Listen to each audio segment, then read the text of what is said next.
You have a dream and you don't know if you can ever achieve it. You question every day, like, did I choose the correct dream? Am I the person to do it? Is it possible for me? I know other people have done it, but is it possible for me? I believe that there's a reason that sometimes we find it hard to trust.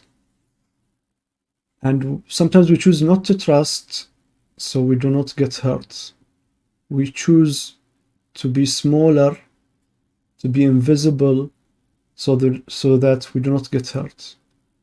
But if you think about it, whenever we were kids, there is no kid that is afraid of public speaking, for example. Like, kids will just cry in airplanes, in any place, because they feel like it. They do not care what you think about them. They don't care, like, how will they judge me? Do I look good? Do I sound good? So there is a reason why we changed from being free to putting lots and lots of shells. And I want to take you to a time back in my school. Let me take you to when I was 12 years old. So when I was 12, it was, I think, one of the best times of my life. I was the head of the school team for football, which is soccer in America. I was an A student, and I was the artist of the class, and I was the funny guy. But all of those are the good traits. I was, as I told you, 12, but I looked like a 6 years old. You know, I was very short, and everybody had puberty at my age, so they look like men, like 5'10", 5, and I was like maybe 4'2", so very, very small among, large people. So that was my insecurity. I was trying my best to fight just to be similar to everybody else. People thought I projected confidence, but I know deep down I wasn't confident. Whenever we had like a talk for the school assembly in the morning, whenever my name comes up, I would find any excuse like to avoid it, to not go there. I hated it so much. I would find any way not to do it.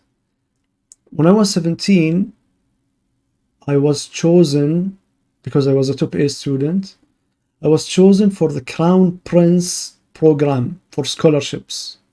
So basically I want you to think with me, they choose the best students of each class from different schools all around my country.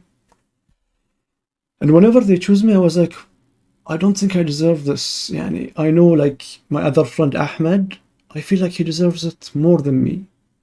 So I was always wondering, why do they choose me? So I was sabotaging myself when I was going there. In English and math, I used to intentionally not do well. So I don't want to, be accepted. And I remember we had, they place you in the middle with 15 people. It's like a round table. And as I told you, at 17, I still looked like maybe 7-year-old kid. I hit puberty at 18. So people were looking at me weirdly. And I remember we were 15 people, there were 2 judges. And you have to speak about a subject.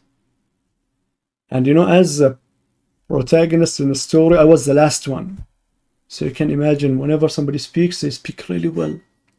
And I get more and more afraid. Like, I feel like I'm gonna die. Wallah, I feel like my heart is reaching my eyes. And boom, boom, boom, and when my time came, I was like, I didn't say a single word. Not a single word. And yeah, it didn't feel good at all. Yeah, I felt kind of humiliated. And I just want to say this because just 3 weeks ago at my work, I was told, because I did a really great presentation that really came out of nowhere. I did some Toastmasters 5 years ago, but I stopped. Like, I did it for a couple of months, I stopped. I did some streaming, I attended a lot of meetings. So the progress, the seeds were there. Like, I threw some seeds all over the years, but I had no idea if I improved or not. Like, because I'm in a foreign country, I don't have, you know, closer friends that will tell me how I'm doing really. So I'm kind of guessing, like, I'm doing well, I'm not doing well. The last presentation I did 3 or 2 weeks back, I was told, like, we want you to represent our company whenever we go to any conference.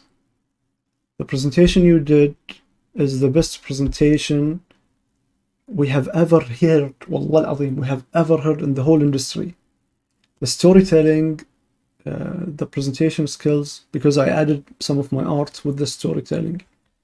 And the people who told me are people older and managerial positions, and they are really great teachers. And the Swedes, they will not say something that they don't mean it. So the compliments are low, but when they say it, they mean it. I want to end with this.